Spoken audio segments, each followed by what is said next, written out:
À présent, le poison des Antilles françaises, son nom le chlordécone. Ce pesticide hautement toxique a été utilisé en Martinique et en Guadeloupe jusqu'en 1993 et en dépit des avertissements.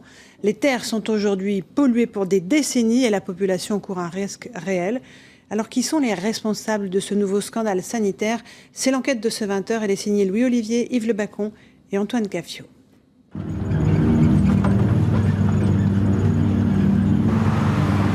Là, je suis peut-être déjà empoisonné, je ne sais pas. Ce monsieur qui a établi ce rapport, il a reçu des menaces de mort.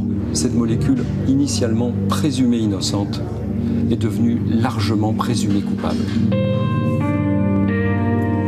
Son pas est lent. Monsieur Bulin souffre. Un cancer de la prostate, de graves insuffisances respiratoires, une gastrite, une infection de la gorge. Ces pathologies ressemblent à ces médicaments. Elles sont innombrables. On m'a saccagé.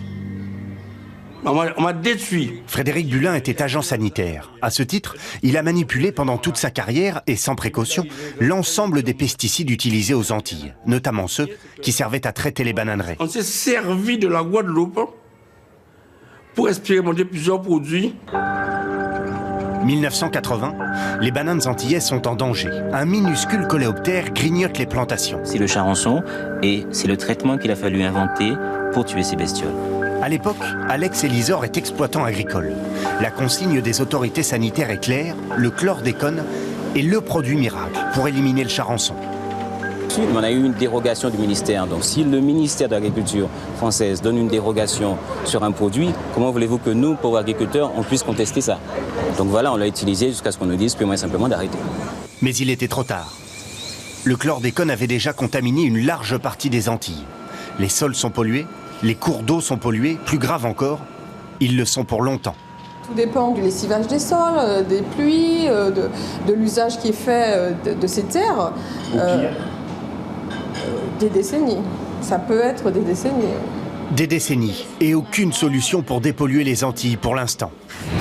En Guadeloupe, 80 000 personnes habiteraient dans des zones contaminées. Nous sommes ici au sud de l'île, dans l'une des zones les plus polluées de Guadeloupe. Sous mes pieds, les études sont formelles, le chlordécone est partout. Et pourtant, à quelques dizaines de mètres seulement de ces bananeraies, une réserve d'eau potable qui puise sa source dans ces sols et qui approvisionne l'ensemble des villages alentours.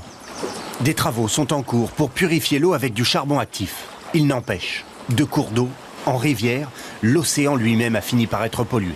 17 ans après la fin de l'utilisation du chlordécone aux Antilles. Dans ce village, par exemple, il est interdit de pêcher certaines variétés de poissons à moins de 500 mètres des côtes.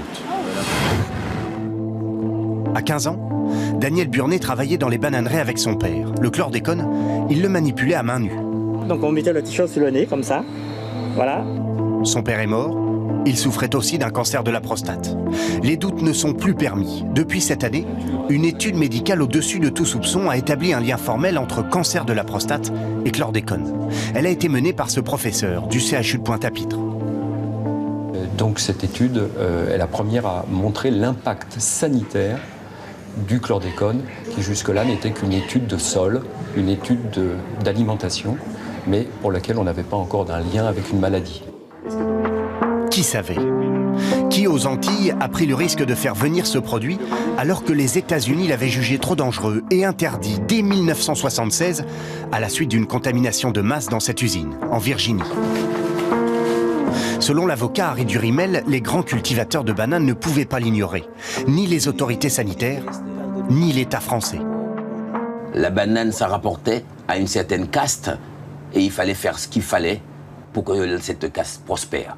Il a donc porté plainte contre l'État et a bien failli abandonner. 4 ans de pression, de menaces, de procédures pour qu'enfin sa plainte soit jugée recevable.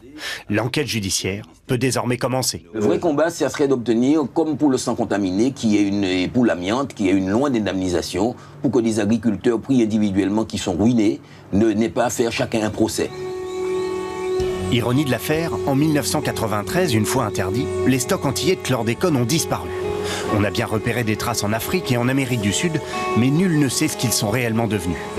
D'autres terres, d'autres populations ont donc sans doute aussi été contaminées. Voilà une enquête édifiante à revoir sur notre site tf1news.fr.